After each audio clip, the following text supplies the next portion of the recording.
வணக்கம். செல்வகுமாரின் அதிகாலை வானிலை ஆய்வறிக்கை. அதிகாரப்பூர்வ வானிலை அறிக்கைக்கு இந்திய வானிலை ஆராய்ச்சித்துறை அறிக்கையை பார்க்கவும். 2025 நவம்பர் 13 வியாழக்கிழமை அதிகாலை நிலவர வானிலை பதிவு. நேற்றைக்கு டெல்டா மாவட்டங்களில் நேற்றைக்கு காலையும் புதுக்கோட்டை மாவட்டத்திலையும் பொழிந்த மழை ராமநாதபுரம் மற்றும் தென் மாவட்டங்களின் பெரும்பாலான பகுதிகள் மேற்கு தொடர்ச்சி மலைப்பகுதிகளில் எதிர்பார்த்தது போலவே பொழிந்தது. அதிகபட்சமாக திருநெல்வேலி மற்றும் தூத்துக்குடி மாவட்டம் இடைப்பட்ட எல்லை பகுதியில் இருக்கக்கூடிய, அதாவது நாங்குநேரிக்கும் சாத்தாங்குளத்துக்கும் இடைப்பட்ட பகுதியில் இருக்கக்கூடிய எல்லையோரத்தில் இருக்கக்கூடிய திருநெல்வேலி மாவட்டம் முனிஞ்சிப்பட்டியில் 82 மில்லிமீட்டர் மழை பொழிவு. டெல்டா மாவட்டங்களில் பார்த்தீங்கன்னா மன்னார்குடியில் 17 மில்லிமீட்டர், திருவாரூர் 11 மில்லிமீட்டர், சென்னையில் கூட மழை தான். Chennai Ice House 14 millimetre, Vedaranyam ஒன்றியம் பஞ்சநதிக்குளம் 11 மில்லிமீட்டர், கோடியக்கரை 8 மில்லிமீட்டர். ரொம்ப குறைவான மழை தான். இருந்தாலும் இது உயிர் கொடுக்கும் மழை கொடுக்கும் என்றும் கொடுத்து கொண்டிருக்கிறது. அவ்வளவுதான். இந்த மழைப்பிடிவு இன்றைக்கும் இருக்கும், நாளை இதை விட குறைவாக இருக்கும். இந்த உயிர் கொடுக்கும் மழை, இந்த உயிர் கொடுக்கும் மழைப்பிடிவிற்கு மிக குறைவான மழைப்பிடிவிற்கான காரணம் என்னன்னா, வங்கக்கடலிலே இலங்கையோட தென்கிழக்கு பகுதியை ஒட்டி நீடித்து கொண்டிருந்த காற்று சுழற்சி, கடலோடு இணைந்த காற்று சுழற்சி தற்பொழுது இலங்கைக்கு தெற்கு புறமாக குமரி கடல் பகுதியை நோக்கி நகர்ந்து கொண்டிருக்கிறது, அரபிக்கடலை நோக்கி நகர்வதற்கு. இது சுற்றுப்புற காற்றை ஈர்க்கும் பொழுது வட இந்திய குளிரலையை தமிழ்நாட்டின் ஊடாக ஈர்க்கிறது. அதாவது திருவள்ளூர் மாவட்டம் மற்றும் டெல்டா மாவட்டம் இடைப்பட்ட பகுதி வழியாக இந்த வட இந்திய குளிரலையை ஈர்த்து தென்கோடி மாவட்டம் வழியாக குமரிமுனை மற்றும் தெற்கு கேரளா வழியாக அது குமரி கடல் பகுதியை நோக்கி ஈர்க்கிறது. இதனால வருவது குளிர்காற்று. குளிர்காற்றுக்கு வெப்பம் உயர்ந்தால் மழை பொழிவை கொடுக்கும். அந்த குணாதிசயத்தின் காரணமாக தான் நேற்றைக்கு காலை பொழுது விடிந்ததும் பள்ளி திறக்கும் நேரத்தில் மழை பொழிவை கொடுத்தது. அப்படியே படிப்படியே தெற்கே போய் எல்லா இடத்திற்கும் வெப்பச்சலன இடிமழை பொழிவை, நனைக்கும் மழை பொழிவை எல்லாம் கொடுத்தது. அதன் அடிப்படையில் இப்பொழுது ராமநாதபுரம் மாவட்டம் கடலோர பகுதிகளில் மழை, அதாவது சரியா சொல்ல போனால் ஏறுவாடி, கீழக்கரை, மேலும்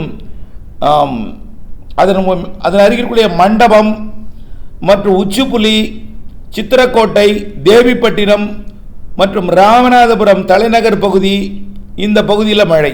அதாவது ராமநாதபுரம் சுற்று வட்டாரம், ஏர்வாடி, கீழக்கரை, அதன் ஒட்டி உள்ள பகுதி மழை, சித்திரக்கோட்டையிலிருந்து மழை.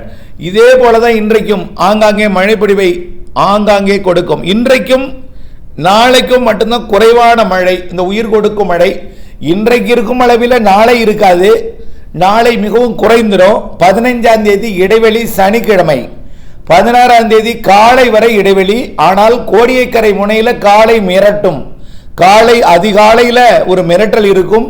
காலை 8-9 மணிக்கு கோடியக்கரை முனையை தாண்டி கொஞ்சம் வேதாரண்யம் ஒன்றியத்திற்கு ஞாயிற்றுக்கிழமை மழை பொழிவை தொடக்கும். அதனை தொடர்ந்து ராமேஸ்வரம் பகுதிக்கு தொடக்கும். அதனை தொடர்ந்து உள்ளே வந்துடும் என்ற தலைப்புச் செய்தியுடன் விரிவான அறிக்கையை பார்ப்போம். இன்றைக்கு இந்த நிகழ்வு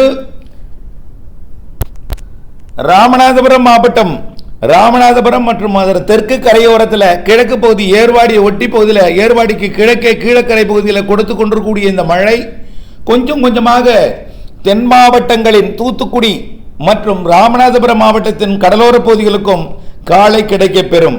கண்டிப்பாக ராமநாதபுரத்தோட கடலோர பகுதிகளுக்கும் அதன் உள்ளேயும் ராமேஸ்வர பகுதிக்கும் இந்த ராமநாதபுரம் மற்றும் தூத்துக்குடி கடலோரத்திற்கு கொடுக்கும். ஆங்காங்கே, உறுதியாக எல்லா இடத்திலையும் கொடுக்காது, ஆங்காங்கே. இப்பவே ராமநாதபுரம் கீழக்கரைக்கும் ஏர்வாடிக்கும் அருகே பெய்து கொண்டிருக்கூடிய மழை சாயல்குடிக்கு இல்லை, கடலாடிக்கு இல்லை, முதுகுளத்தூருக்கு இல்லை. இருந்தாலும் அது கொடுக்கும், வந்து கொஞ்ச நேரத்தில் வாய்ப்பு இருக்கு. அது அப்படியே தெற்கு நோக்கி வந்து வேம்பார் மற்றும் விளாத்திக்குளத்தை ஒட்டியுள்ள கடலோர பகுதி, பாஞ்சாலங்குறிச்சிக்கு கிழக்கே, ஓட்டப்படாரத்துக்கு கிழக்கே, தூத்துக்குடி வரைக்கும் வந்து மழை பொழிவை கொடுப்பதற்கு வாய்ப்பு இருக்கிறது. இப்படி இன்றைக்கு காலை அமைய, அதற்கு பிறகு இன்றைக்கும் டெல்டாவிற்குள் மழை லேசாக வரலாம். சென்னை முதல் டெல்டா மற்றும் அதாவது ராமநாதபுரம் மற்றும் தூத்துக்குடி, திருநெல்வேலி மாவட்ட ராதாபுரம் பகுதிக்கு வாய்ப்பு இருக்கு. அதற்கு வடக்கே கூடிய புதுக்கோட்டை கடலோரம் தொடங்கி சென்னை வரைக்கும் உள்ள பகுதிகளிலையும் இன்றைக்கு மதியத்தில் ஒரு மழை பொழிவை கொடுக்க வாய்ப்பு இருக்கு. பெரிய மழை இருக்காது. கிழக்கு வடகிழக்கிலிருந்து வெப்பம் உயர்ந்ததும் குளிர்காற்று லேசான மழைப்பொழிவை கொடுக்கும். அறுவடை விவசாயிகள் இன்றைக்கு ஒரு நாள் எச்சரிக்கையுடன் அறுவடை செய்யணும். எல்லோருக்கும் கொடுக்காது. இந்த இந்த குளிர் நீராவி வெயிலால் வெப்பமடைந்து மேலெடுந்து தென் மாவட்ட மேற்கு தொடர்ச்சி மலையில் போய் மதியத்திற்கு பிறகு மாலை இரவில் இடிமழை பொழிவை கொடுக்கும். மதியம் மாலை உறுதியாக மழைப்பொழிவை கொடுக்கும். நேற்றைக்கும் திருநெல்வேலி மாநகரம் உட்பட பாளையங்கோட்டை வரை பாளையங்கோட்டை உட்பட நல்ல மழைப்பொழிவை கொடுத்த நிலையில் இன்றைக்கும் திருநெல்வேலி நாகர்கோவில் இடைப்பட்ட பகுதி மற்றும் நாகர்கோவிலிருந்து திருவனந்தபுரம் மற்றும் ஒட்டுமொத்த கேரளாவிற்கும் கேரளா எல்லையோர கன்னியாகுமரி தொடங்கி வங்க கடலோரம் வரைக்கும் அதேபோல திருநெல்வேலி மாவட்டம் ராதாபுரம் திருநெல்வேலி நாங்குநேரி உட்பட இன்றைக்கு மழைப்பொழிவை கொடுப்பதற்கு வாய்ப்பு இருக்கு. அதேபோல வள்ளியூர் களக்காடு அப்படியே அம்பாசமுத்திரம் வரைக்கும் கூட இது மழைப்பொழிவை கொடுக்கும். தென் மாவட்டங்களில் கண்டிப்பா நாலுமுக்கு ஊத்து மாஞ்சோலை மற்றும் காக்காட்சி அப்படியே திருநெல்வேலி மாவட்ட தென்காசி மாவட்டத்தோட மேற்கு தொடர்ச்சி மலைக்கு மழைப்பொழிவு இருக்கும். சரி, இன்றைக்கு மதியம் டெல்டாவிலும் ஆங்காங்கே இருக்க வாய்ப்பு இருக்கு. தமிழ்நாட்டில் கடலோரத்தில் ஆங்காங்கே இருக்க வாய்ப்பு இருக்கு. அதுக்கப்புறம் மாலையில் என்ன ஆகும்னா பனி வந்துடும். மாலை இரவு பனி வந்துடும். ஆனால் கோயம்புத்தூர் திருப்பூர் மாவட்டத்தில் இன்றைக்கு ஆங்காங்கே மழை வாய்ப்பு இருக்கு. நேற்றைக்கு குறைவான மழைப்பொழிவு கொடுத்திருந்தது தூறல் மழைப்பொழிவு. அது கோயம்புத்தூர் மாவட்ட கேரள எல்லையோரத்திலையும் வால்பாறையிலையும் கொடுத்துச்சு. இன்னைக்கு கொஞ்சம் உள்ளே வந்து திருப்பூர் கோயம்புத்தூர் மாவட்ட மற்றும் திண்டுக்கல் மாவட்ட மலைப்பகுதிகளில் மழைப்பொழிவை இன்றைக்கு மாலையில் கொடுக்கும். அதற்கு பிறகு பனி வந்துவிடும். இந்த குமரி கடல் பகுதியை நோக்கி நகர்ந்து கொண்டிருக்கூடிய நிகழ்வு நாளை அதிகாலை கன்னியாகுமரி மற்றும் திருநெல்வேலி மாவட்ட கடலோரத்துக்கு இன்றைக்கு ராமநாதபுரத்தில் கொடுப்பது போல திருநெல்வேலி கன்னியாகுமரி தூத்துக்குடி மாவட்டத்தில் கொடுக்கும் நாளை அதிகாலை. அதோடு இந்த நிகழ்வு விலகி மேற்கு நோக்கி நகர்ந்து மேற்கே போய் கேரளாவிற்கு நாளை 14ஆம் தேதி வெள்ளிக்கிழமை நல்ல மழைப்பொழிவை கொடுக்கும். அதே வேளையில் மேற்கு தொடர்ச்சி மலையில் வால்பாறை நீலகிரி மற்றும் மூணாறு இடுக்கி அணைக்கட்டு பகுதி தேனி மாவட்டத்தோட மற்றும் தென்காசி மாவட்டத்தோட மேற்கு தொடர்ச்சி மலை குற்றால அருவிக்கு வரக்கூடிய நீர்வரத்தை கொடுக்கக்கூடிய பகுதிகள் மாஞ்சோலை நாலுமுக்கு ஊத்து கன்னியாகுமரி போன்ற பகுதிகளில் நாளையும் மழைப்பொழிவை கொடுக்கும். அப்போ டெல்டாவிற்கு இன்றைக்கு ஒரு நாள் மதியம் மட்டும் ஒரு நனைக்கு மழை, அதனை ஒட்டி உள்ள புதுக்கோட்டைக்கெல்லாம் இன்றைக்கு மதியம் மட்டும் ஒரு நனைக்கு மழை இருக்கு. நாளை வாய்ப்பில்லை. நாளை அறுவடை செய்யலாம், நாளை மறுதினமும் அறுவடை செய்யலாம். 2 நாளுக்கு உங்களுக்கு இடைவெளி கொடுக்கிறது. நாளை தென்கோடி கேரள எல்லையோரத்துக்கு மட்டும்தான். சரி, 15ஆம் தேதி சனிக்கிழமை இரவு வரைக்கும் தான் இந்த இடைவெளி. சரி, அப்போ ஞாயிற்றுக்கிழமை மழைப்பொழிவு அதிகாலை தொடங்கி விடுமா என்றால் எங்கே தொடங்கும் என்றால் கோடியக்கரை முனையில அது தொடங்கும் என்று எதிர்பார்க்கப்படுகிறது.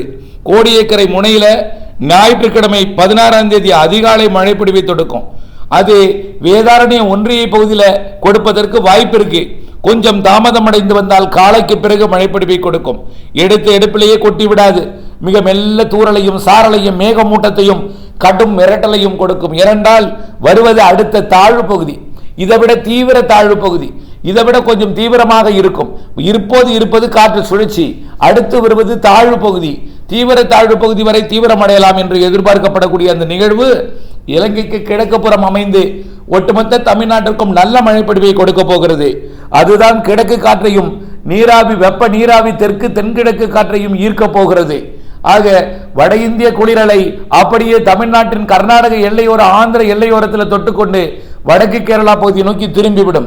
அது குளிர்விக்கும் அமைப்பாக வந்து மழைப்பொழிவை கொடுக்கும். அது அந்த காற்றும் வேண்டும். நீராவியை நீராக மாற்ற குளிர்காற்றும் வேண்டும். அது வந்து கர்நாடக எல்லையோர ஆந்திர எல்லையோரம் வழியாக தமிழ்நாட்டுக்குள் வந்து இந்த வெப்ப நீராவியை நீராக மாற்றும். அதன் அடிப்படையில் ஞாயிற்றுக்கிழமை 16ஆம் தேதி அதிகாலை தொடங்கக்கூடிய மழை வேதாரண்ய ஒன்றிய பகுதியில் அன்றைக்கு காலையே தொடங்கிடும் என்று எதிர்பார்க்கப்படுகிறது. வாய்ப்பு இருக்கு. ஆனால் காலையே மழைப்பொழிவு தொடங்க வாய்ப்பு இருக்கு. அன்றைக்கு நல்ல சுப முகூர்த்த தினமாகும். டெல்டாவிலே நிறைய சுப முகூர்த்தங்கள் இருக்கிறது. காலை ஒதுக்கிவிட்டு காலைக்கு பிறகு வந்தால் நன்மை. ஆனால் காலையே மழை வாய்ப்பு தெரிகிறது. மதியத்திலிருந்து தீவிர மழைப்பொழிவாக மாறிவிடும். கண்டிப்பாக டெல்டா முழுவதுமே ஞாயிற்றுக்கிழமை மதியத்திலிருந்து நல்லதொரு மழைப்பொழிவை கொடுக்கும் என்று எதிர்பார்க்கப்படுகிறது. கொடுக்கும் என எதிர்பார்க்கிறது என்ன உறுதியாகவே அமைந்துவிடும். டெல்டாவில் தொடங்கும் அதே வேளையில் ராமநாதபுரம், புதுக்கோட்டை, சிவகங்கை மற்றும் அரியலூர் பெரம்பலூர் மாவட்டம் முதல்ல அரியலூர் மாவட்டம் மற்றும் கடலூர் ஒட்டுமொத்த டெல்டா, அதாவது ஞாயிற்றுக்கிழமை மதியத்திற்குள் ஒட்டுமொத்த டெல்டாவில் மழை தொடங்கிறோம். இது தாழ்வு பகுதியாகவும் மிக கன மழைப்பொழிவு உண்டு என்பதையும் தெரியப்படுத்த விரும்புகிறேன். தொடர் மழை, அது விட்டு விட்டு பெய்யும் மழையாக இருந்தாலும் மழை விட்டாலும் தொடரும், விட்டாலும் தொடங்கும், தொடங்கி தொடரும், விடும், பிறகு நேரங்களில் தொடர் தூறலாகவும் சில நாட்கள் இருக்கும். இப்படிப்பட்ட வானிலையை ஏற்படுத்த போகிறது.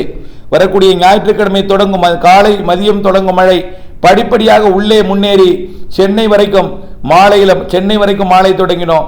சென்னை தொடங்குறதுக்குள்ளேயே புதுச்சேரி மற்றும் அதற்கு உள்ளே கள்ளக்குறிச்சி, விழுப்புரம் மற்றும் அதற்கு தெற்கே இருக்கக்கூடிய கடலூர், பெரம்பலூர், திருச்சி மற்றும் சிவகங்கை, புதுக்கோட்டையோட உள்பகுதிகள் மற்றும் திருநெல்வேலி, தென்காசி, கன்னியாகுமரி, தூத்துக்குடி, விருதுநகர், ராமநாதபுரம் உள்ளிட்ட பகுதிகளுக்கும், அப்படியே மேற்கு தொடர்ச்சி மலையோட தென் மாவட்ட பகுதிகளுக்கும் தொடங்கிடும்.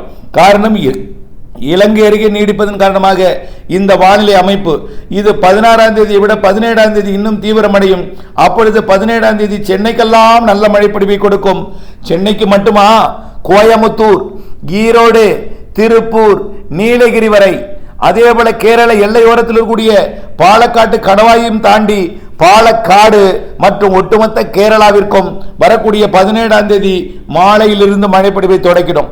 ஆக ஒட்டுமொத்த தமிழ்நாட்டுக்கும் மழை 17ஆம் தேதி எல்லா மாவட்டங்களுக்கும், கிருஷ்ணகிரி, தருமபுரி உட்பட, திருப்பத்தூர், வேலூர், ராணிப்பேட்டை உட்பட வடகோடி ஆந்திர எல்லையோரம், வடமேற்கு கோடி கர்நாடக எல்லையோரம், மேற்கு கோடி கேரளா மற்றும் கேரளா எல்லையோட பகுதிகளுக்கும், தென்கோடி கன்னியாகுமரிக்கும், ஒட்டுமொத்த வங்க கடலோரமும் 17ஆம் தேதி நல்ல மழை பொழிவை கொடுக்க தொடங்கிவிடும். அந்த மழை 18ஆம் தேதி இன்னும் தீவிரமாக இருக்கும். ஆக 16 தொடங்கும் மழை 17, 18, 19 என்று மழை பொழிவுதான் 21ஆம் தேதி வரைக்கும் அந்த நிகழ்வு மழை பொழிவை கொடுக்கும். இது அனைத்து மாவட்டங்களுக்கும் நல்லதொரு திருப்தியான மழை பொழிவை கொடுத்துவிடும்.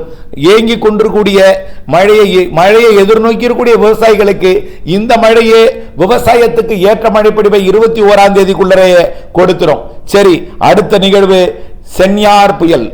அதாவது 21ஆம் தேதி இந்த மழை பொழிவை முதல் நிகழ்வு கொடுத்து கொண்டே மேற்கு நோக்கி நகர்ந்து கொண்டே இருக்கும். அதே வேளையில புதிய நிகழ்வு தெற்கு அந்தமான் பகுதியில் இருந்து அப்படியே சுமத்ரா மற்றும் தெற்கு அந்தமான் பகுதி வழியாக நேரடியாக இலங்கையை நோக்கி வரும்.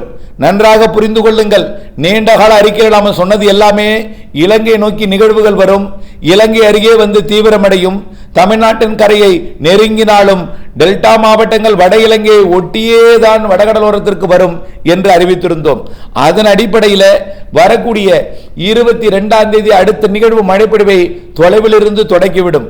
பிறகு படிப்படியாக நெருங்க மழைப்பொழிவு படிப்படியாக 22ஆம் தேதி மழையை விட 23ஆம் தேதி கூடுதலாகும். 23ஆம் தேதியை விட 24ஆம் தேதி கூடுதலாகும். 24ஆம் தேதி மீண்டும் அனைத்து மாவட்டங்களுக்கும் கனமழை பொழிவை தொடக்கிவிடும். 25, 26 மேலும் மழைப்பொழிவு தீவிரமடையும். நிகழ்வு அப்பொழுது இலங்கையோட கிழக்கு மற்றும் வடகிழக்கு பகுதியை அடைந்திருக்கும். மத்திய மாவட்ட பகுதி டெல்டா மாவட்டங்களுக்கு கிழக்கே நெருக்கமாக வந்து இது டெல்டா மாவட்டங்களுக்கும் வடகடலோர பகுதிகளுக்கும், அதாவது நம்ம ஏற்கனவே சொன்னதுதான், 9 டிகிரி வட அச்சரேகைக்கும் 12 டிகிரி வட அச்சரேகைக்கும் இடைப்பட்ட பகுதி. 9 டிகிரி வட அச்சரேகை என்றால் திரிகோணமலை என்று வைத்துக் கொள்ளுங்கள். 12 டிகிரி வட அச்சரேகை என்றால் மாமல்லபுரம். ஆக இதில் இடைப்பட்ட மாவட்டங்கள் எதுன்னு பார்த்தீங்கன்னா செங்கல்பட்டு மற்றும் புதுச்சேரி, அதாவது விழுப்புரம், புதுச்சேரி, கடலூர், மயிலாடுதுறை, நாகப்பட்டினம், காரைக்கால் மாவட்டம் கடலோர பகுதி அமைகிறது. அதை மையமாக வைத்து இதை வழித்தடமாக வைத்து மேற்கு நோக்கி கடந்து செல்லும் என்று எதிர்பார்க்கப்படுகிறது. சென்யார் புயல் என்று அச்சப்பட தேவையில்லை. அது சாதாரண 80 கிலோமீட்டர் வேகம் கொண்ட புயல் தான். அதுவும் கரை கடக்கும் பொழுது செயலிழந்து விடும். பெயர் வைத்திருந்தாலும் அச்சப்பட தேவையில்லை. நிறைய மழை பொழிவை தரக்கூடிய புயலாக இருக்கும். 110 கிலோமீட்டர் வேகம் கூட எடுத்தால் கூட கரையை நெருங்கும் போது 80ஆக குறையும். கரை கடக்கும் பொழுது மேலும் குறைந்துவிடும்.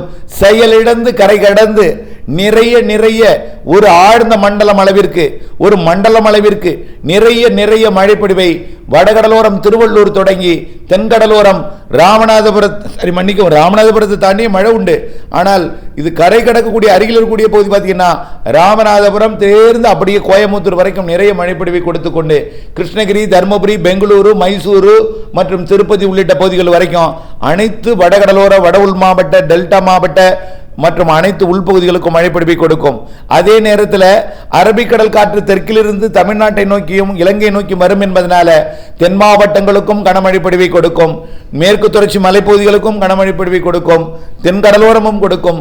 ஒட்டுமொத்த மழைப்பொழிவு தமிழ்நாட்டிற்கு அமையும் என்பதுதான் இந்த சென்யார் புயலோட ஆய்வறிக்கை. ஆக சென்யார் புயல் காற்று குறித்த அச்சம் வேண்டவே வேண்டாம். நமக்கு தேவை மழை. அந்த மழை இது நிறைய தரும். உங்களுடைய எதிர்பார்ப்பை பூர்த்தி செய்யும். ஏரி குளங்களை நிரப்பும்.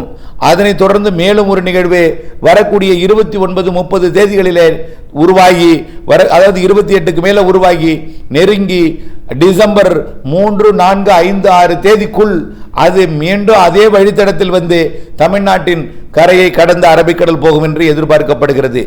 ஆக டிசம்பர் 7ஆம் தேதிக்குள் அடுத்தடுத்த 2 வலுவான நிகழ்வுகள், ஒரு தாழ்வு பகுதி, இப்ப இந்த 16ஆம் தேதி வரக்கூடியது தாழ்வு பகுதி, இதுவே நிறைய மழைப்பொழிவை கொடுக்கும் என்பதை நீங்கள் அறிந்து கொள்ள வேண்டும்.